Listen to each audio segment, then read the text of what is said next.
cold night, a birth on the street.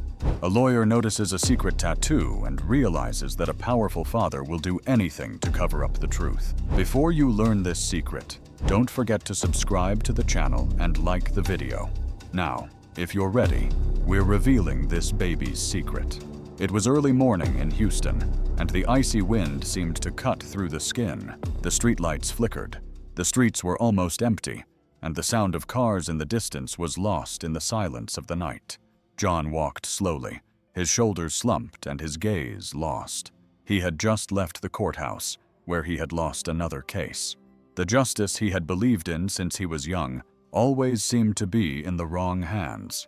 That night he had nowhere to go. He just walked. That's when, as he turned a dimly lit corner, he saw something on the ground. He stopped. He looked again. It was a woman. She was lying on the sidewalk, her clothes torn and dirty, her face covered in sweat, her eyes wide open in pain. John ran toward her. As he approached, he heard a soft moan. She was clutching her stomach, breathing heavily. She was giving birth. "Ma'am, can you hear me?" he asked, kneeling beside her.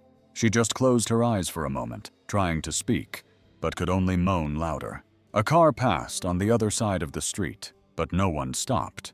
John looked around desperately. "Someone help me!" he shouted. Nothing. Silence. Not knowing what to do, John took off his jacket and covered her legs. He tried to stay calm, but inside he was shaking. He took out his cell phone and called emergency services. The voice on the other end told him to keep the woman awake. But how? "Everything will be okay.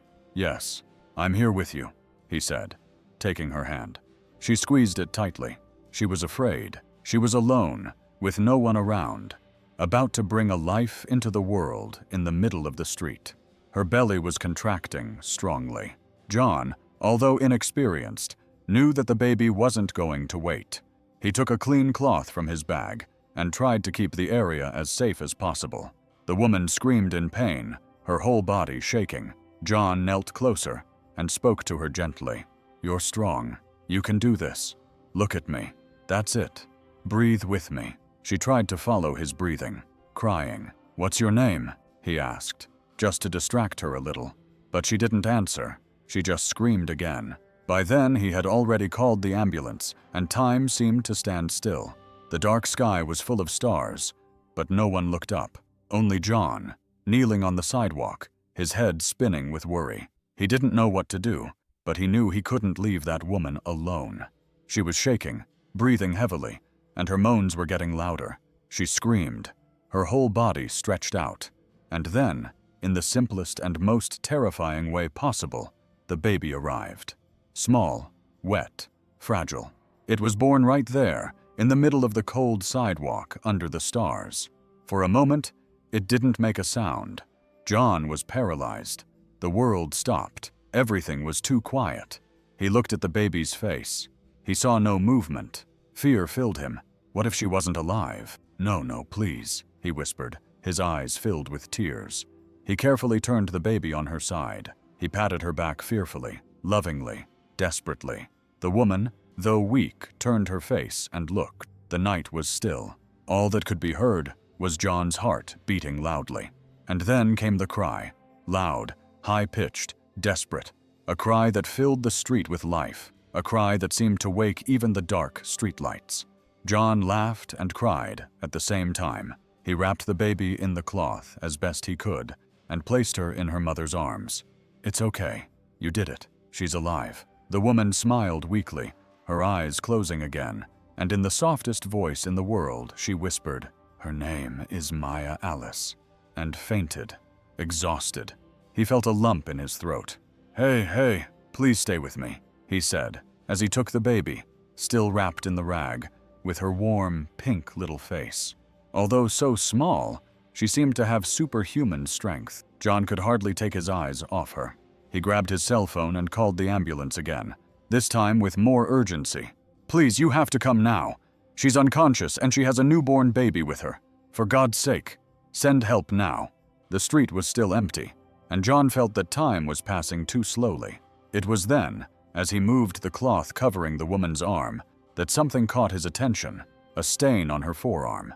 He pulled it carefully, little by little, until he could see it better. It was a small tattoo, almost faded, worn away by time, by dirty skin, by the sun, but he recognized it.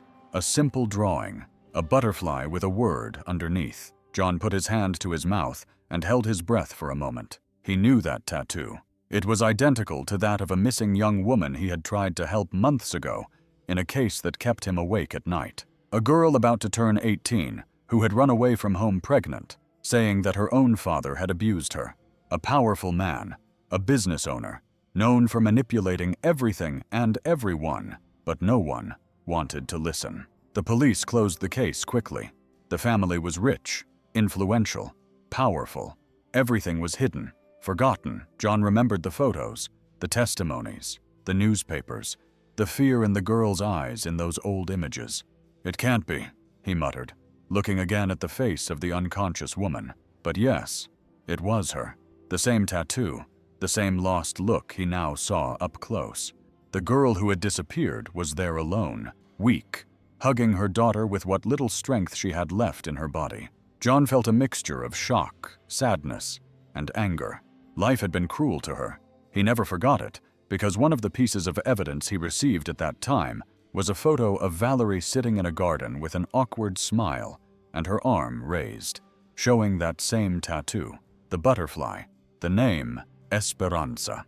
She had had it done in secret from her family, as a symbol of freedom, as if it were a promise that one day everything would get better. And now that same tattoo was there on the skin of the woman he had just helped give birth on the street.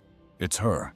It's Valerie," John murmured, feeling a chill run down his spine. He looked at her face again, now calmer, dulled by exhaustion, so young, so wounded, and yet so alive. She had survived the escape, the streets, the pregnancy, but no one knew, no one looked for her. Her family never wanted to know the truth. They preferred to hide her, to pretend she was dead. And now she was there with a daughter in her arms, unconscious on a cold sidewalk. John remembered everything he felt when they closed the case, the frustration, the helplessness, the anger, and now he felt it all again. But he also felt something else, something growing deep in his chest like a flame, a calling, a responsibility. He looked at Maya Alice and said quietly, "I know who you are, and this time, no one is going to hide the truth." The ambulance lights were getting closer. He knew that from that moment on there was no turning back. The story that everyone pretended to forget was alive, and now in his hands. At the hospital, the days passed slowly. Valerie was kept under observation. She was weak, dehydrated, with wounds on her feet, signs of malnutrition, but she held on. Whenever she woke up, the first thing she did was look for Maya Alice with her eyes, and when she saw that her daughter was nearby, her face calmed down a little. The doctors did everything they could. They took care of her, fed her, gave her a simple, clean room, but she didn't talk to anyone, only to the baby, and she didn't even say her name. When they asked her who she was, she just closed her eyes or turned her face away. It seemed as if she was afraid to open her mouth, as if her own voice could bring the past back. John went every day, bringing diapers, tiny clothes, fruit, asking the team for news, and whenever he could, he would sit in a corner of the room, watching. Valerie let him stay. She never asked him to leave, but she didn't talk to him either. She spent hours with Maya Alice in her aura, sometimes lying down, sometimes sitting in the old armchair in the room, looking at her daughter as if she were a miracle, as if that baby were the only good thing left in her life. One afternoon, with the sun shining softly through the window, John entered the room and heard something that made his heart beat faster. Valerie was singing. Her voice was soft, low, like a whisper lulling the baby to sleep. And the melody, John knew that song. It was an old Kuna song, but there was something else. That same song was on a recording he received when he was investigating the disappearance of the girl from the Archer mansion. At that time, an employee sent a tape with audio recordings. Among them, Valerie, very young, sang that same song to a sick puppy she was secretly caring for in the garden. She was just a child, but the voice, the way she sang, were the same. John felt a lump in his throat. He stood there quietly, listening, watching the woman rock her daughter as gently as if she wanted to protect Maya Alice from the whole world. When she realized he was there, she stopped singing. She looked down and said nothing. John approached slowly and spoke softly and carefully. "You used to sing that song when you were a little girl, didn't you?" She didn't answer. She remained silent, but a tear rolled down her cheek. Then John sat down on the edge of the bed, took a deep breath, and said, "I know that all you want right now is to keep this little girl safe. I just want to help you." Valerie held her daughter close to her chest and closed her eyes. There were no screams or confessions in that room, only silence. But it was a silence that spoke, that said everything without a word. John understood. She was tired, hurt, but not defeated. She was still fighting. She just needed time, and maybe someone to trust. The next morning, John returned to the hospital with a photo in his hand. It was a copy he had kept from the Archer case files. In the picture, a girl with big, sad eyes sat in a pretty garden, with her hair tied back with a red ribbon. She was about 12 years old at the time. Her smile looked forced, as if she didn't want to be there. John took a deep breath at the door to the room. Valerie was sitting with Maya Alice in her arms, feeding her a bottle. The room was as quiet as ever, but this time he felt it was different. She looked more awake. Her eyes were alert, though tired. He entered slowly and said calmly, "I brought something. I wanted you to see it." She didn't respond, just turned her face away slightly as if she wanted to run away. But he approached her, sat down next to the bed, and showed her the photo. "You were just a child. You didn't deserve what they did to you." Valerie glanced sideways, and for a second her eyes widened. She recognized the image. The hand holding the bottle began to tremble, but she immediately turned her face away, closed her eyes, and shook her head slowly. "I'm not her," she whispered hoarsely. John didn't argue. He just stood there waiting. He left the photo on the bedside table. "It's okay if you don't want to talk now, but I know, and I also know that you're afraid, but you don't have to run away anymore." She remained silent. Silence returned to the room, but this time it was broken by something different. Tears. Valerie cried softly, trying not to make a sound. The tears ran down her face and fell on Maya Alice, who continued to drink her milk calmly, unaware of her mother's pain. John took a handkerchief out of his pocket and offered it to her. Valerie didn't take it, but she didn't push it away either. She stood there hugging her daughter tightly, as if that little girl were her only hope in the world. "You don't have to be strong all the time, you know," said John. "You've already carried so much pain on your own. I just want to help you." She took a deep breath and said nothing, but that tear was her first word. It was the truth beginning to come out. Even though it was slow and fearful, John understood. She still couldn't speak, but she wanted to, and that was already a start. That same night, after leaving the hospital, John returned home with a heavy heart. He couldn't get Valerie's tearful eyes out of his head. That denial, that silence, it all screamed inside him like a cry for help. He went straight to the back room where he kept his old boxes. There he had everything from the cases that had marked him. Dust, yellowed papers, worn folders. He knelt down and took out a box marked Archer Case. He opened it carefully. Inside were photos, documents, handwritten notes, recordings on USB drives, messages written by people who didn't want to say who they were. He picked up a sheet of paper with shaky handwriting. It was from a worker who had spent many years at the Archer family mansion. She said she had seen the girl Valerie crying alone in her room many times, and that she heard screams when Don Ignacio came in and ordered everyone to leave. He picked up another piece of paper. It was her latest medical report, from an unofficial consultation with a doctor who was too afraid to give his full name. It described injuries that looked like bruises and signs of early pregnancy. She was only 17 years old. That was about 8 months ago. John reread everything as if for the first time. Each line now felt stronger because he now knew her real face. She was no longer just a girl in a file. She was a real woman, sitting in a hospital with a baby in her arms and the past in her eyes. He grabbed the USB drive and plugged it into the computer. He pressed play. The voice that came out of the speakers was soft, that of a young woman trying not to cry. "My name is Valerie. I just want to get out of here. But he said that if I tell anyone, no one will believe me." The recording cut out. Then it came back with the sound of footsteps and a door closing. John stopped the video, ran his hand over his face, and took a deep breath. My God, how could they have left this alone? How could no one have heard? He knew the answer. Money, power, fear. Don Ignacio Archer owned half the town, and when the case began to attract attention, everything was silenced. John himself received threats at that time. He lost an important contract for refusing to drop the case. And now the past was coming back. But this time, he wasn't going to back down. He gathered everything he needed, organized the evidence in a new folder, and stared at the name Valerie Archer. Then, with a thick marker, he wrote Maya Alice underneath it. Early the next day, John returned to the hospital. He hadn't slept a wink that night. He spent hours rereading every page, listening to every recording, remembering everything he already knew, but now with a face, with a living story in front of him. He couldn't wait any longer. He needed to talk to her. He needed answers. But more than that, he wanted her to know that she was no longer alone. When he entered the room, he found Valerie sitting on the bed, with Maya Alice in her arms. She was rocking the baby gently, as if trying to calm not only her daughter, but also her own heart. The room was silent, as always, but her gaze was different. There was something there, a mixture of exhaustion, pain, and perhaps a little hope.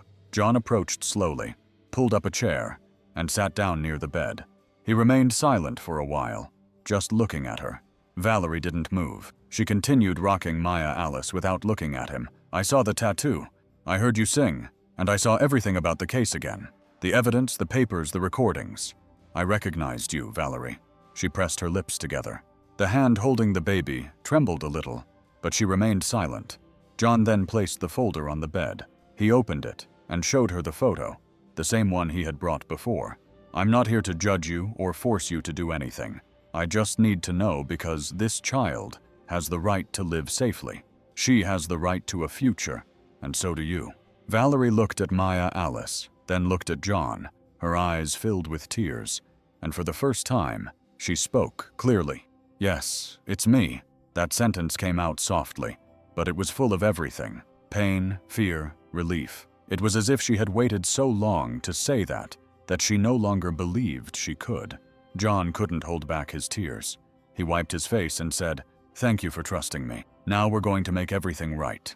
Yes, you don't have to run anymore." Valerie then began to speak, her voice still weak but firm.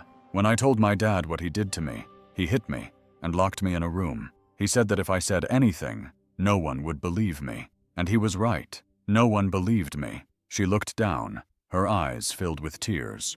"When I found out I was pregnant, I tried to run away once, but he caught me. The second time, I succeeded. I climbed out the window with what I could fit in a backpack. I lived on the street. I slept on benches. I ate whatever I could find in the trash. I lied about my name so many times that I no longer knew who I was." John listened to her in silence. His heart ached with every word, but time passed quickly. "I had to return to this city for Maya Alice to be born. I tried to find a hospital to get follow-up care, but they kicked me out of 2 because I didn't have papers. Then I stopped trying. I just wanted her to live, that's all." She looked back at her now sleeping daughter. "Maya isn't to blame for anything. She's my light. She's all I have." John gently took her hand. "And now they have me too. They won't go through this alone anymore." After listening to everything Valerie had to say, John was silent for a few seconds. His chest hurt, not only because of her pain, but also because of the anger that began to grow inside him. An old anger that he thought he had forgotten, but now it came back with a vengeance, as if it had happened yesterday. He remembered the time of the case. He remembered when the rumors started about Don Ignacio Archer's daughter, people saying she had disappeared, that something strange was going on in that house. And he, still with courage in his heart and faith in justice, began to investigate. He searched for information, spoke to people in secret, heard horrible things, but no one wanted to talk much. It was as if fear lived in people's mouths. John never forgot that day. The man entered with that cold, elegant, self-assured manner, smiling as if he already knew he had everything under control. He sat down in front of him, crossed his legs, and spoke with all the calmness in the world. "John, you are young, you have a future, but if you keep looking where you shouldn't, That future may end before it begins. John said nothing, just looked at him. Then Don Ignacio took an envelope out of his jacket and placed it on the table. Here's enough to change your life, to have your own office, to open any doors you want. But in exchange, you forget about this case. You bury it forever. John immediately stood up, his face flushed, and pushed the envelope back. I don't sell my conscience, let alone a child's life. Don Ignacio also stood up with a crooked smile and just said, You're going to regret this. I don't have any more money now, but I know where each of your relatives lives. Your mother, your aunt, your cousins, everyone. The following week, John was fired, without warning, without explanation. Everything he had built was taken away from him. He lost clients, he lost opportunities. The doors he tried to open were always closed. He had to work on his own, start from scratch with new clients. And now, sitting in the hospital, seeing Valerie and Maya Alice there, he understood everything more clearly. The price he paid was not in vain, and the decision he made that day was the right one. Even though it hurt, even though it cost him dearly, he knew it. He would never have forgiven himself if he had accepted that dirty money. Valerie looked at him and asked, Why are you helping me? John smiled a little, his eyes still filled with tears. Because I couldn't protect you before, but now I will, even if I have to face everything again. That night he returned home with a heavy heart, but determined. He picked up the files again. He put together a new folder with everything he had gathered so far.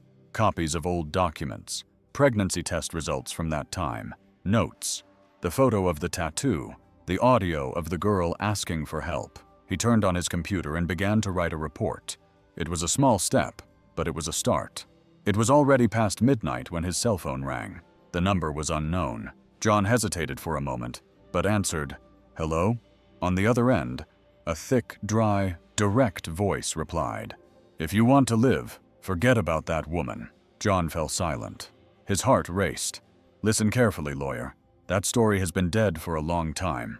If you continue, you're the one who's going to disappear. Before he could answer, the call ended. John stood still, staring at his cell phone with a trembling hand. He felt a chill down his spine. He took a deep breath. He tried to calm down, but he knew very well what that meant. He got up, closed the window, checked the door. Everything was securely locked. He sat back down, clutching his cell phone tightly, and stared at the lit screen as if he could find an answer there. This wasn't the first time they had tried to silence him, but it hurt. Anyway, it hurt because now, more than ever, he knew he had something very big on his hands. The next day, when he went to the hospital to see Valerie, he didn't tell her anything. She was calmer, caring for Maya Alice with the kind of love that only someone who has lost everything can give. John looked at her, and even though he felt fear in his chest, he smiled. Everything was fine. She smiled back at him, weakly, but genuinely. But yes, everything was fine. John knew he had to protect them, and he knew that if necessary, he would take on the world, because that threat only made it clearer how important it was to tell this story. And this time, no one was going to silence the truth. In the days that followed, John began visiting Valerie and Maya Alice every day. He brought fruit, clean clothes, children's books. He stayed in the room for hours, reading aloud, helping to care for the baby, trying to show Valerie that she no longer had to hide. She remained silent, but she seemed calmer. Sometimes she smiled. Sometimes she even asked short questions. She was beginning to trust him, to look him in the eye without fear. John felt that little by little, she was beginning to live again. But then, everything changed. One cloudy morning, he arrived at the hospital as usual. He brought a teddy bear for Maya Alice and a new blanket for Valerie. He greeted the receptionist, went up to the room, and his heart raced as soon as he pushed open the door. The room was empty. Valerie's bed was made, as if no one had slept there. The crib next to it was also empty. John stood there for a second, confused, then ran to the nurse on duty. Where are Valerie and the baby? Where did they go? The woman looked confused and said, I thought you came for them yesterday. They said they had already been discharged. John turned pale. Who signed that? The nurse searched through the papers. She showed him a sheet with a signature, a name that didn't exist. It was obvious that someone had taken them, and not with good intentions. John ran everywhere, spoke to security, to management, called the police. No one knew anything. It was as if Valerie and Maya Alice had vanished into thin air. At the end of the afternoon, tired, his eyes red from searching, John returned to the hospital, entered the empty room, sat on the bed where she used to be, and ran his hands over his face. His chest hurt. It really hurt. He felt like he had failed them. That's when he noticed something in the crib that he hadn't seen before. One of the blankets was still there, and in the middle of it, carefully folded, was a small piece of paper. John picked it up with trembling hands and unfolded it slowly, and he read, "They found me. I have to take care of her." He stood there staring at the hurried, crooked handwriting, full of pain. He felt a lump in his throat so tight he could hardly breathe. She had run away again, and this time, out of real fear, someone had found her.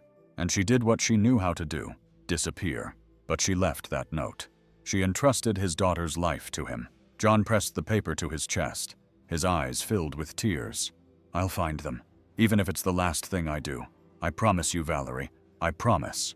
John wasted no time. The same day he found the note, he took to the streets of Houston, like a man racing against time. With his heart racing and his eyes full of worry, he walked through alleys, plazas, markets, anywhere someone on the run could hide. He carried a photo of Valerie and Maya Alice in his pocket, taken at the hospital days earlier.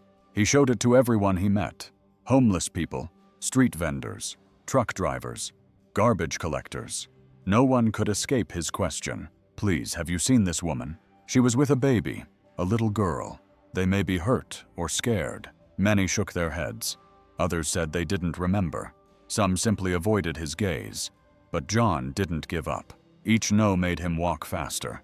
He spent days searching. He slept poorly, ate poorly, but he kept going. In every tired face he saw on the street, he looked for a clue. Every time he saw a woman carrying a child, his heart raced. It was a cold night when he heard a voice behind him. "Hey, sir, are you looking for a woman with a baby?" John turned around quickly. It was an elderly woman with white hair, dressed in old clothes and a thick shawl over her shoulders. She looked tired, but there was something in her eyes that John recognized instantly. Compassion. Yes, I'm looking for them. "I am. Did you see them?" The woman nodded, motioning for him to follow her. "Yes, I saw them. They were near an old warehouse." She was walking with difficulty. The baby was crying a lot. I tried to help, but she got scared. It looked like she was running away from something very bad. John's heart was pounding. "Where? Please take me there." They walked about 2 blocks until they reached an abandoned area. The place was dark, with cracked walls and a musty smell. The woman pointed to a wooden door lying on the floor. "That's where. But be careful. She was scared. She might not recognize you." John entered slowly. The floor was damp and covered in dust. The only light came from a crack in the ceiling, and there, in a corner of the warehouse, he saw her.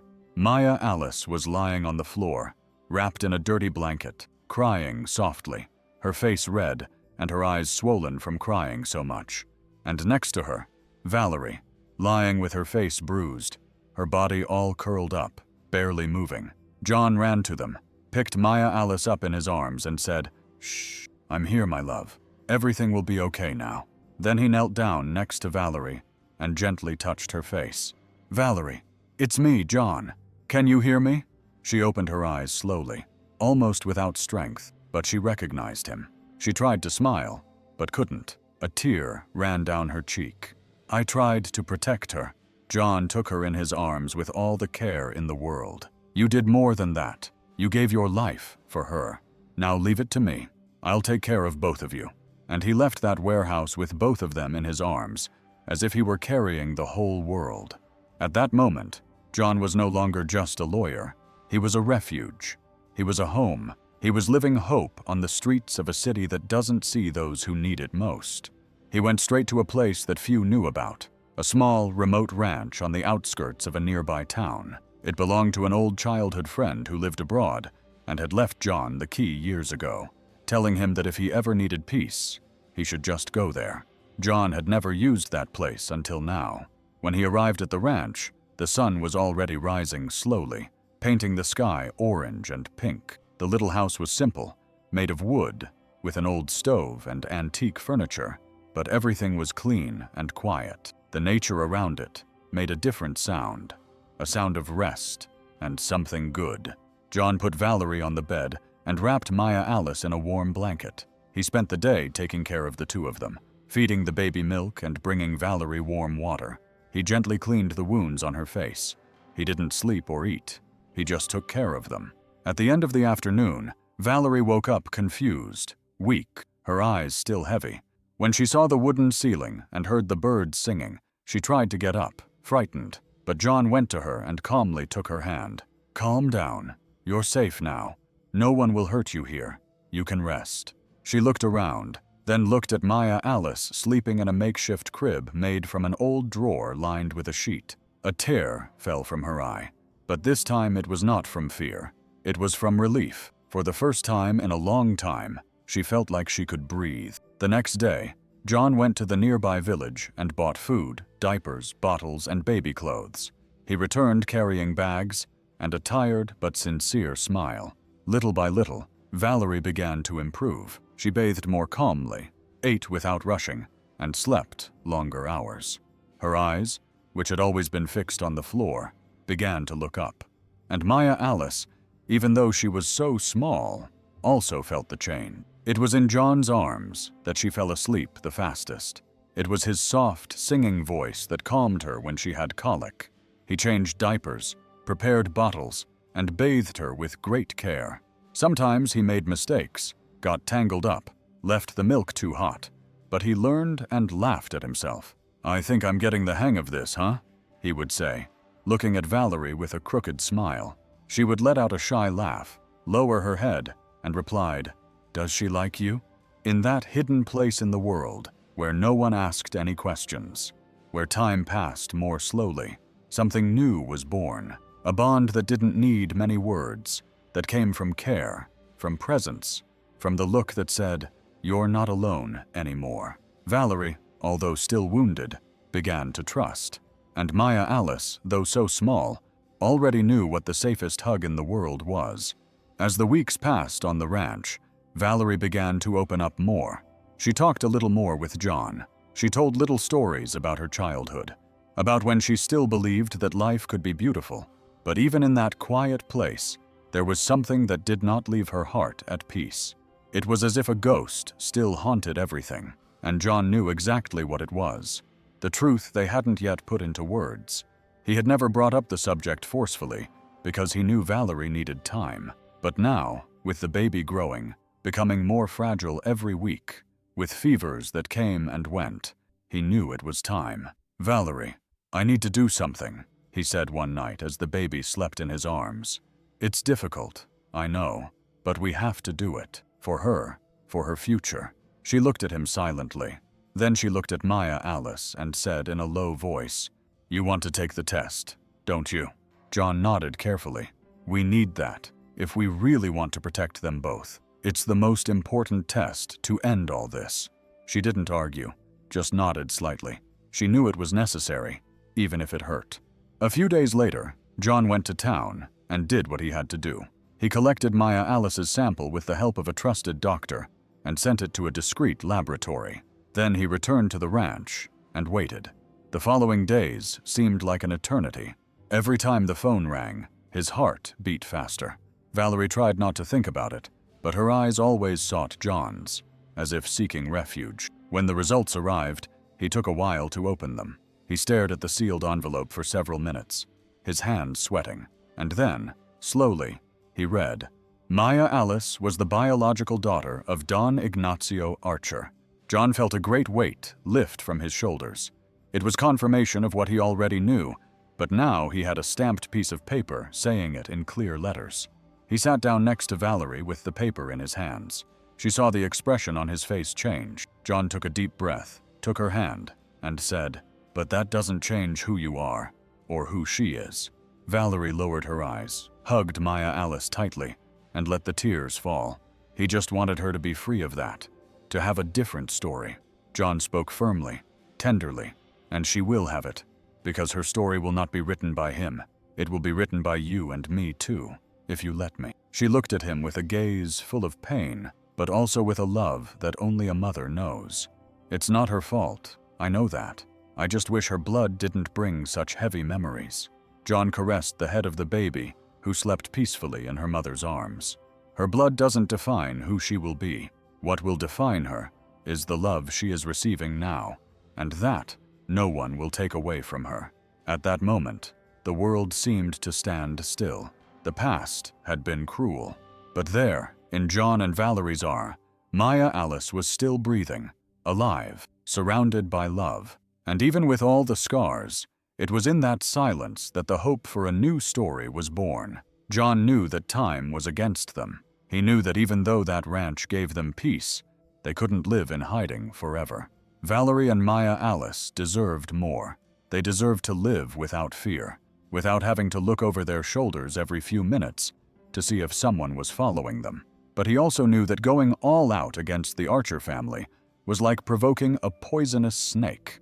If he made a mistake, he could lose everything. That's when he decided to act intelligently, calmly, as a good lawyer should. He returned to the city in secret. He took out the papers he had carefully stored away, the DNA test results, the old testimonies, the notes about the threats, the evidence of the assaults on Valerie, everything he had gathered over time. With that, he filed a lawsuit, a strong, well-crafted action, requesting that an official investigation be opened against Don Ignacio Archer for sexual abuse, psychological violence, forced confinement, and document falsification. But he did everything without mentioning Valerie's name directly. He used codes, protected identifications, everything to ensure that no one would know for now who was behind these accusations. John knew that if he told everything at once, the Archer family could move quickly, make evidence disappear, erase traces, or, even worse, send someone after them again. He couldn't take that risk. Valerie and Maya Alice were finally breathing easy. He wasn't going to let anyone take that away from them. He returned to the ranch a few days later, with the court document in hand. He showed the paper to Valerie. She looked at it, read it slowly, and then looked up with fear. "He's going to know it was me." John held her hand and replied affectionately, "Not yet. For now, he'll only know that the truth is coming, but without knowing where it's coming from, and that alone will make him tremble." She took a deep breath, hugged Maya Alice, whom she was holding in her arms, and whispered, "I just want justice. Not for me, for her." John smiled and said, "You'll get it, I promise." In the days that followed, John devoted himself to the process. He sent documents with protected names. He spoke to the right people, all with great care. The press didn't know yet, but justice was already in motion. The process began to move forward in the hands of the justice system, even though Valerie did not appear publicly. But the Archers were powerful, and the news that someone was digging up that dirty past quickly reached the mansion. It didn't take long for Don Ignacio to appear on television. He wore his expensive suit, his cold smile, and that way of speaking as if he were in charge of everything. "This is a lie," he said live on the evening news. "My daughter is dead. Someone wants to tarnish my family's name with lies. Whoever is using her name will pay dearly." John watched this with his blood boiling. He knew that was his style, to attack before he was attacked, to instill fear, create confusion, make people doubt. The public reacted in different ways. Some believed him, others didn't, but the pressure was starting to mount. At the ranch, Valerie watched the interview on the old TV in the kitchen. She couldn't take her eyes off the screen. She was shaking. She turned pale. When the broadcast ended, she got up, went straight to the bedroom, grabbed a bag, and started packing Maya Alice's clothes. John came in and found her there, rushing, her face covered in tears. "We have to leave. He already knows. He's coming for us. He always comes. He never fails." John walked slowly toward her, put his hand on hers, and said in the firmest voice he could muster, "Valerie, look at me."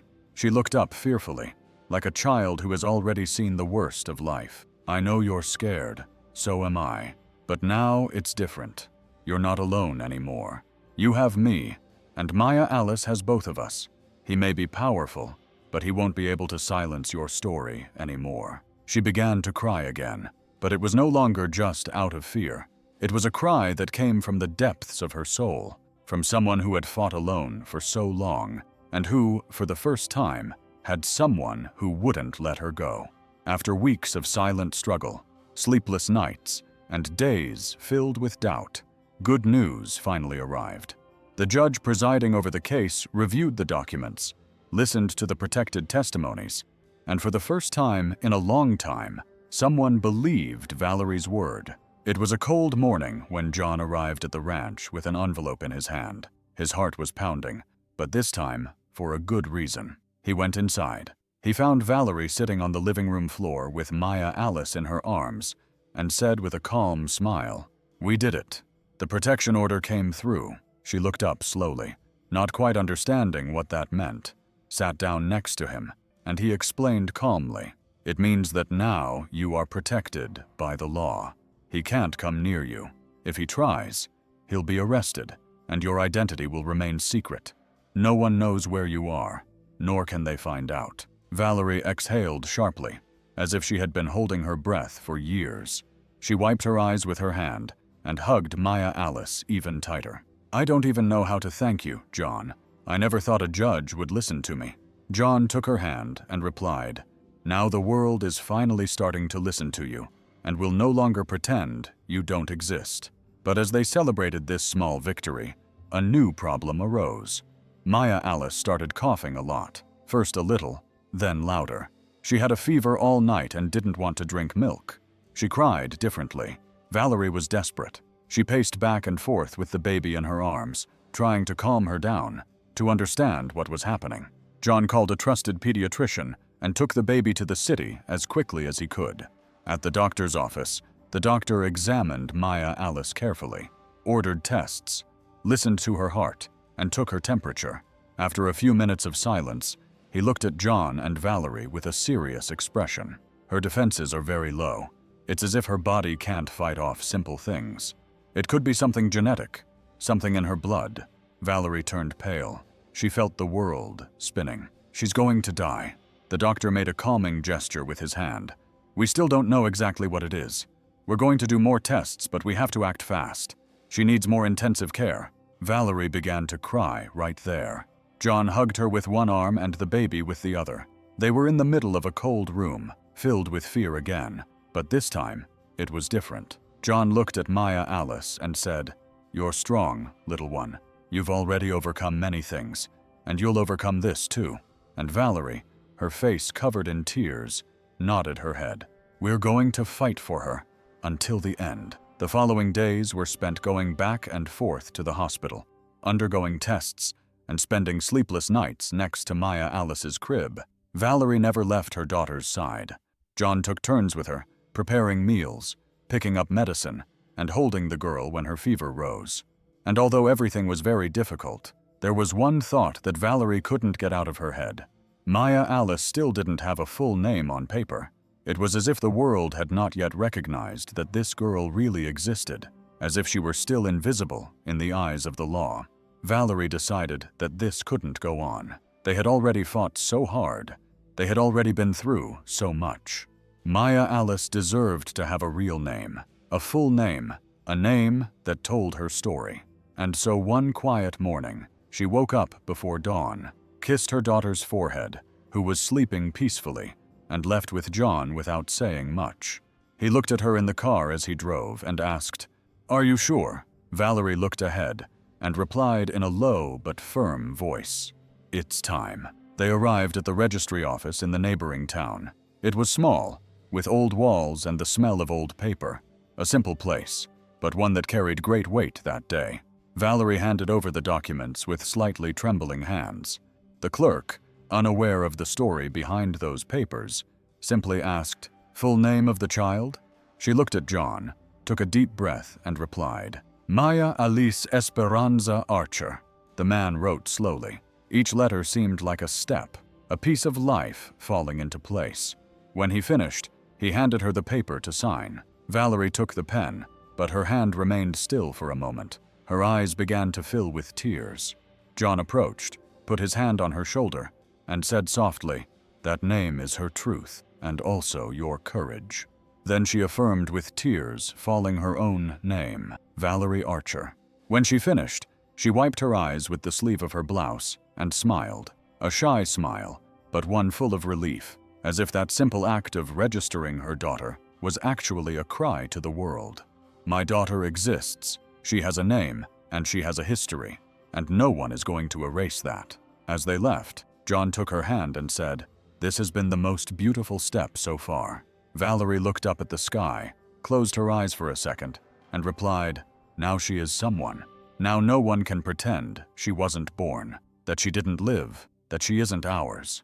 One quiet afternoon, while Valerie was changing Maya Alice's diaper in the simple room of the ranch, John was sitting at the kitchen table, reviewing papers. He was trying to organize everything they had gathered so far. They had already taken important steps, but something powerful was still missing, something that would leave no room for doubt. That's when his cell phone vibrated. A message arrived from an unknown number. It said something simple. "You have to see this. She trusted me, but I was a coward. Now it's time to show the truth." Then the video arrived. John hesitated for a second, then pressed play.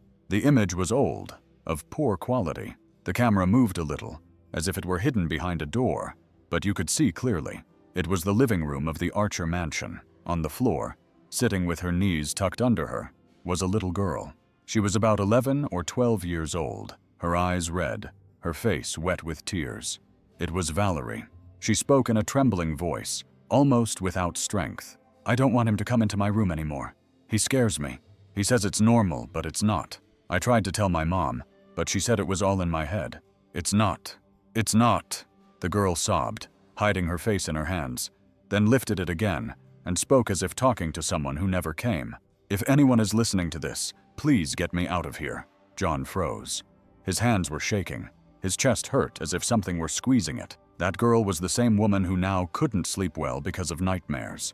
The same woman who fought alone for years to keep alive a baby born of horror. He ran his hand over his face, trying not to cry, but he couldn't. He got up from the chair, walked slowly to the room where Valerie was holding Maya Alice in her arms and said, "Val, something arrived. Proof from the past." She looked at him, frightened. John approached and sat down next to her on the bed, took out his cell phone, and played the video. As soon as the first images appeared, Valerie put her hand to her mouth, her eyes filled with tears before the girl in the video began to speak. It was her. It was her pain, her voice, her truth, recorded, saved, and now delivered. She watched it to the end in silence. When the video ended, she stared into space, breathing heavily. "Who sent that?" she asked, almost in a whisper. John replied, "A former employee of yours. She said she saw everything, but never had the courage to speak up. Now she wanted to do the right thing." Valerie closed her eyes, hugged Maya Alice tighter, and let the tears flow. It wasn't just sadness. It was also relief. After so many years, someone had finally said, "I saw it. I believe you." John put his hand on hers and said, "Now no one else can say you made it up. It's all here. And with this, the justice system will have to listen." Valerie said nothing. She just cried.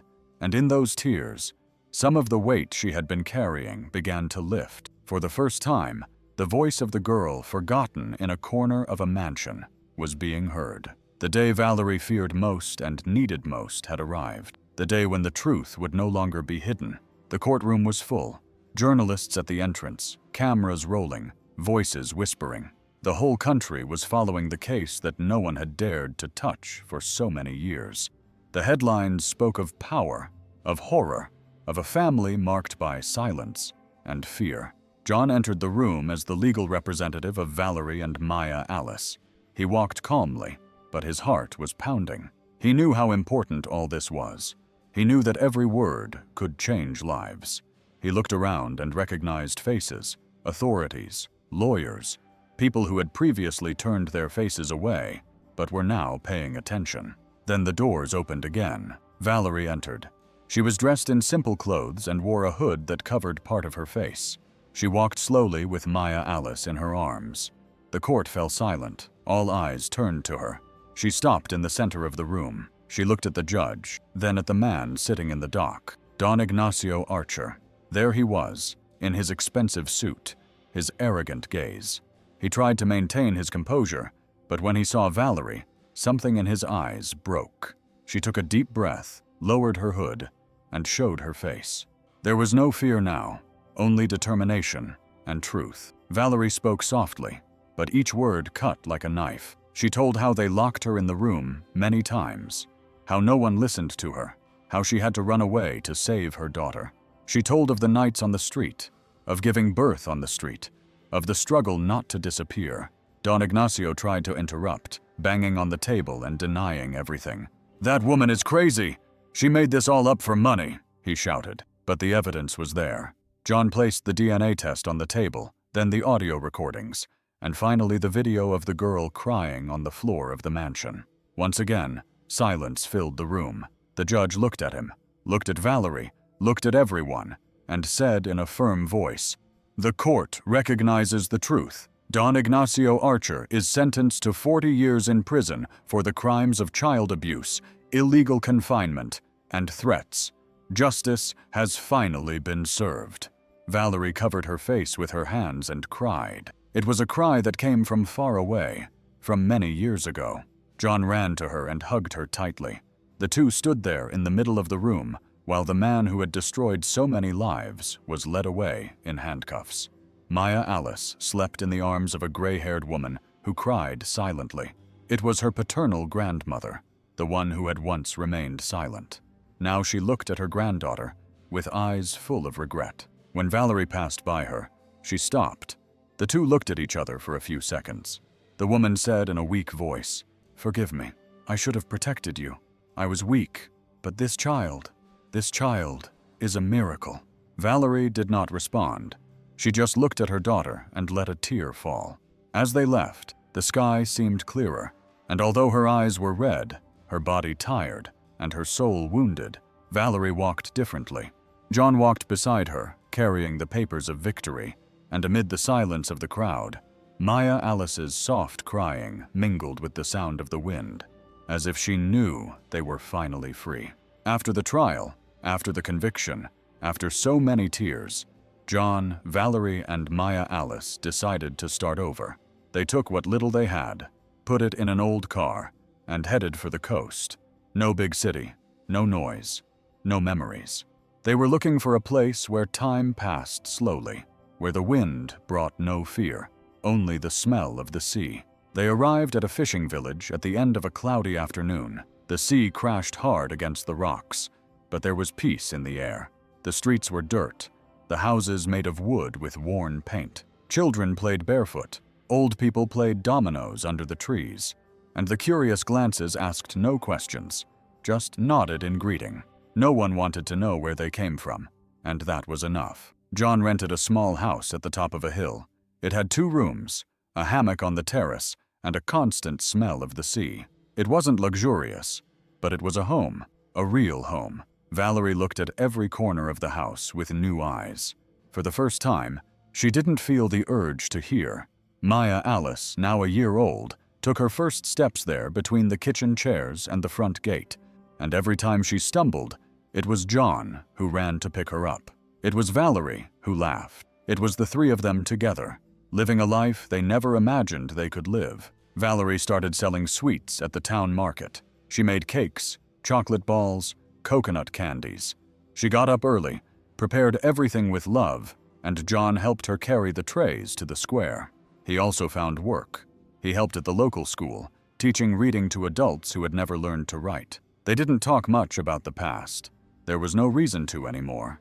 Their new life was already too present. But from time to time, on the quietest nights, Valerie would sit in the hammock with Maya Alice in her arms and look out at the sea. And there, with the gentle breeze, she would give thanks.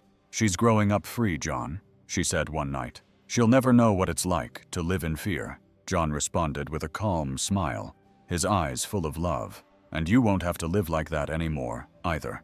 No one in the village knew them, but everyone loved them because they were simple, kind, genuine, and perhaps that was enough. They didn't need anything else. Just the light breeze, the smell of bread baking in the oven, and the laughter of Maya Alice running across the sand with wet feet. They were starting over, and now they were starting the right way. Maya Alice was a year and a half old. She had already learned to smile with her eyes, to play with the sand on the beach, and to recognize John's safe arms and her mother's sweet smell. But there was something that continued to cause great concern: her health. Even though they now lived in a quiet village, even though she received all the love in the world, the little girl's body remained fragile. She lived between the simple little house and the hospital in the neighboring town. The fevers came out of nowhere. Sometimes her little face would turn pale, her eyes dull. There were nights when Valerie didn't sleep, sitting on the edge of the bed with Maya Alice in her arms, praying softly as she placed wet cloths on her forehead. John stayed by her side, holding both their hands, trying to be strong, even though his heart was heavy. The doctors ran tests and checked everything they could, but they always came back with the same words: "We still don't know what's wrong with her. We can't identify it, but she needs constant care." Valerie held back her tears in front of the doctors, but she broke down when she got home. It wasn't fair. After everything they had been through, after so many struggles, now their daughter seemed to be fighting a battle alone inside her own body. Even so, they lived each day with hope. John read her stories, played soft songs, took her to see the sea when the wind was calm, and Valerie always cradled her in her arms, singing the same song she had sung to her in the hospital.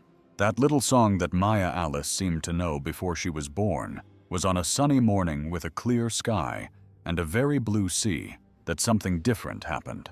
Maya Alice was sitting in the hammock in John's arms, watching the leaves on the trees move. Valerie came out of the kitchen with a plate of fruit in her hand, smiling. The little girl stretched out her arms and said in a soft but clear voice, "Ma, Ma." Valerie stopped dead in her tracks, her eyes instantly filled with tears. She almost dropped the plate from her hands. John also froze. The two looked at each other without saying anything, as if to confirm that they had heard correctly. You said." "Mommy." Valerie knelt down next to her daughter, crying and laughing at the same time. Maya Alice rested her little head on her shoulder and repeated more softly, "Mommy." John cried right there, without shame. He hugged them both tightly and said in a broken voice, "That was the most beautiful word that I've ever heard in my life." It was just one word, 2 syllables, but it carried a whole story. It was the answer that the world seemed to have denied Valerie so many times. It was her daughter's voice saying, "I'm here. I see you. I love you." And in that moment, the whole world stopped. The diagnosis, the fear, the past no longer mattered. That simple, sincere word was the greatest gift Maya Alice could give. Her health still needed care, but there were more peaceful days than worrisome ones, and that was already a great victory. John also found himself again. He began helping at a small association that cared for elderly people and young people who could not read.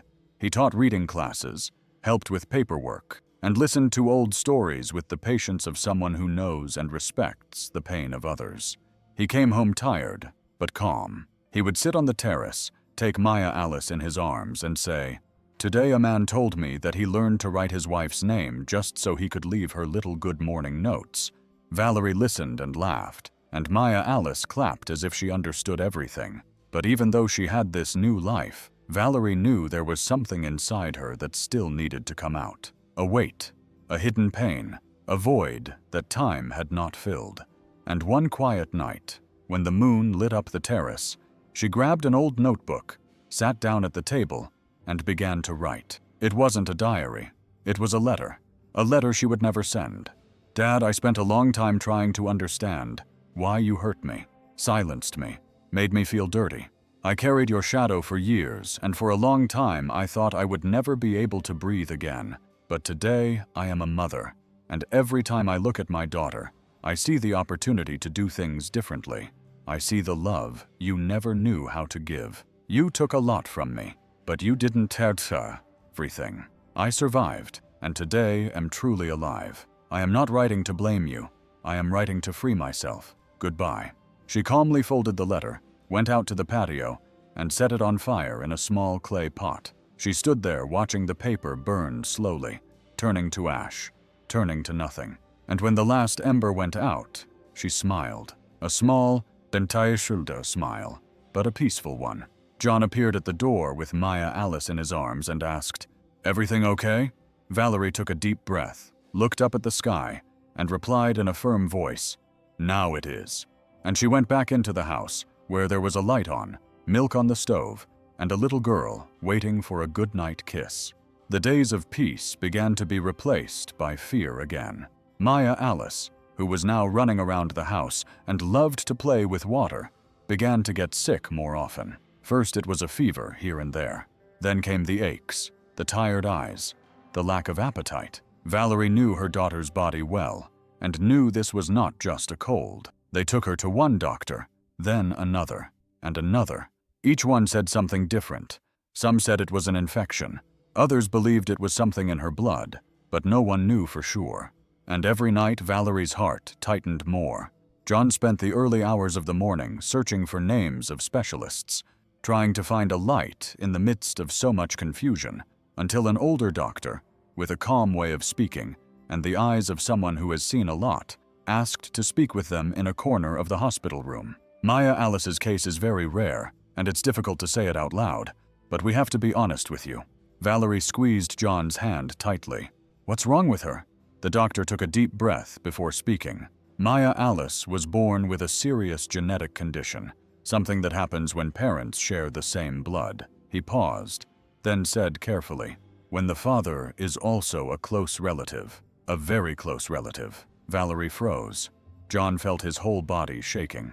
They already knew what that meant, but hearing it like that, so bluntly, was like a punch in the chest. "Her father," Valerie whispered, her eyes filling with tears. "He was my father too." The doctor nodded slightly, and that caused serious problems with the development of her organs.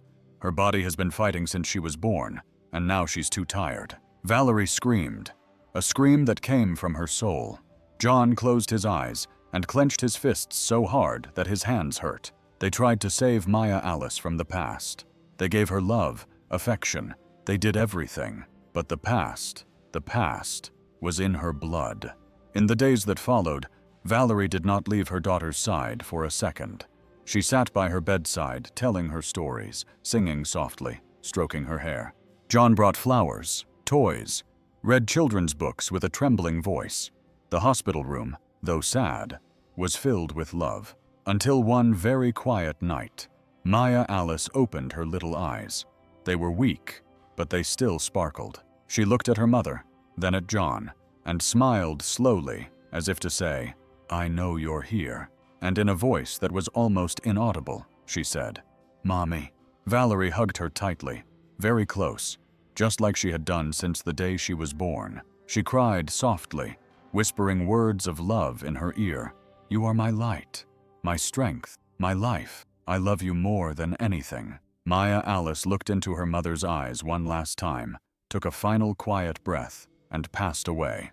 In that embrace, which was home, which was protection, the world seemed to stop. Time stood still. Valerie hugged her daughter's little body with such tenderness, as if she wanted to keep every little piece of her forever in her chest. John cried like a child sitting on the floor, feeling that a part of him had also gone. Maya Alice was gone, but she left something greater than any pain. She left love, and no one could take that love away. After Maya Alice left, the house fell silent. The same place where laughter, little feet running back and forth, music in the kitchen, and stories told on the terrace had once been heard. Now there was only the sound of the wind hitting the windows. Valerie shut herself off. She spent her days sitting in the hammock, staring at the sea without saying a word. Her face was pale, her eyes dull. She no longer cried. She had no tears left. It was as if her body was there, but her heart had stayed with her daughter. At home, John tried to keep the house running. He made coffee, swept the floor, and made the sweets that Valerie used to sell in the square, but now no one went there. The cloth basket was stored on top of the wardrobe. The wooden table remained unassembled in a corner of the room. The empty Brigadeiro jars became souvenirs. He tried to talk to her, but she didn't respond. He tried to take her for walks, but she turned her face away. One day he walked into the room and saw Valerie sitting on the floor with Maya Alice's favorite outfit on her lap. It was the light blue one with a butterfly pattern. She ran her fingers over the fabric as if caressing her own soul. John said quietly, without looking at him, "I don't know who I am without her. I don't know who I am without her anymore." John knelt beside her, put his hand on her shoulder affectionately, and replied, "You are the mother who loved with all she had, the woman who fought the world to protect her daughter. You are strong, even now, even like this." But she shook her head slowly. "I just wanted to have been there for her." John couldn't hold back his tears. He hugged Valerie tightly, right there on the floor. They stayed there for a long time, in a silence that said more than 1,000 words. The weeks passed slowly. The smell of the sea remained the same, the sky remained blue, but everything seemed colorless inside that house. The door to Maya Alice's room remained ajar, her toys still in place. Valerie passed by every day, stopped, looked, and continued on. Grief is a silence that screams inside, a void that no one sees, but that squeezes the soul. And in that house so full of memories, everything now seemed to be waiting for Valerie to breathe again. Truly, not just with her body, but with her heart. John spent his days in silence.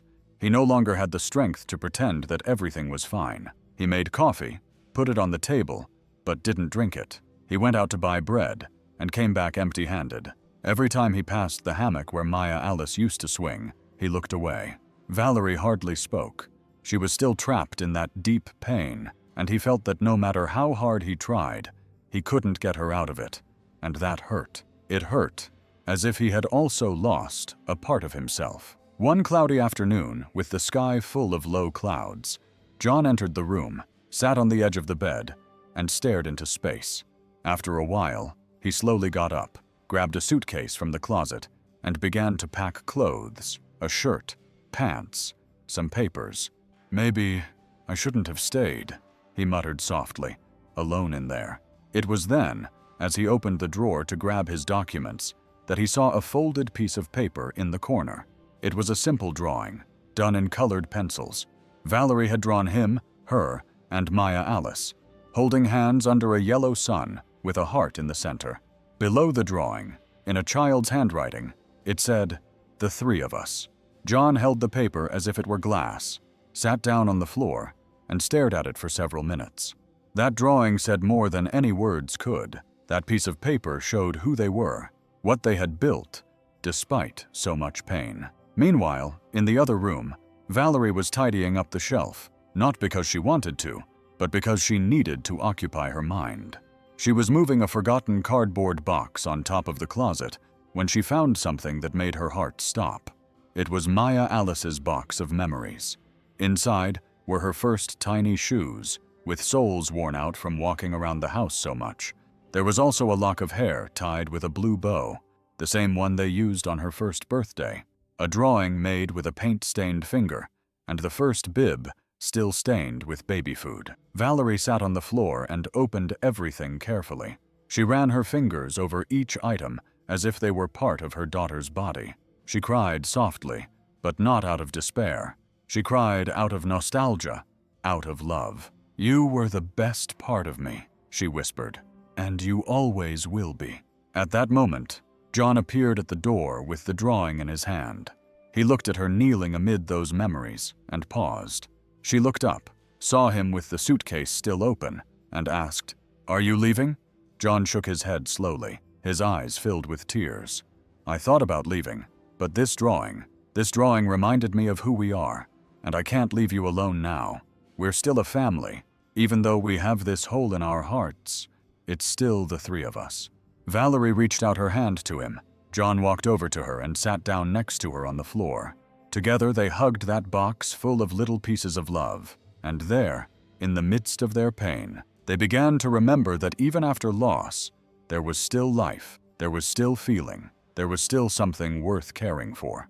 On a morning when the sky was clearer and the sea lapped gently against the rocks, Valerie woke up feeling different, her eyes still marked by pain, but with a new strength in her chest. Something was growing inside her, a deep desire not to let Maya Alice's story be just a memory, but to let it become a seed that would blossom in other lives. She got up early, grabbed some paper and a pen, and sat on the terrace with the sun slowly shining on her face. John watched her from afar, respecting the silence. Valerie wrote slowly, stopping sometimes to dry her eyes, but she didn't stop writing. Every word came from the heart. "Dear daughter, you changed everything in me. Although it was only for a short time, you taught me what it means to love without measure. You showed me that I am more than the pain I experienced, that I can be a refuge, that I can be light. Today, I decided to live not to forget you, but to honor you. Every step I take now will be for both of us. And wherever there is a woman in fear, I want to be the arm that embraces her. Wherever there is a child without a hug, I want to be the chest that cradles him. You were my hope, and now you will be hope for many more.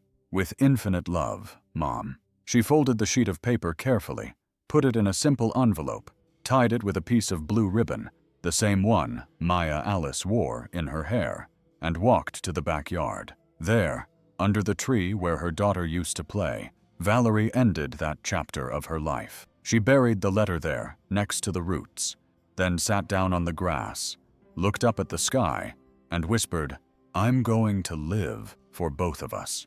Days later, she and John made a decision that changed everything. They turned the house where Maya Alice laughed, cried, and was so loved into a home for other mothers who needed shelter. Mothers who had gone through similar experiences, who walked the streets with their children in their arms, not knowing where to sleep. People who were hurt, forgotten, just as she once was. They painted the rooms, put in new beds, a hammock on the terrace, toys in the corners, filled the house with photos, plants, life, and put up a simple sign at the entrance. Casa Maya, Alice, Esperanza, a place to start over. And so the story that began in a dark alley with a mother lying on the sidewalk became a refuge, became care, became love, shared with those who need it most. Because Maya Alice, even though she left early, stayed. She stayed in the smell of the kitchen, in the sound of the children's laughter, in the warm embrace of every woman who finds a home there.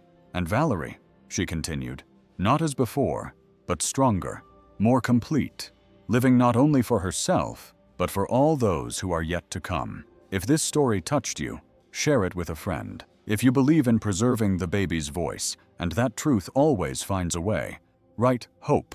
Before you go, take a look at the touching stories on the screen. I'm sure you'll love them.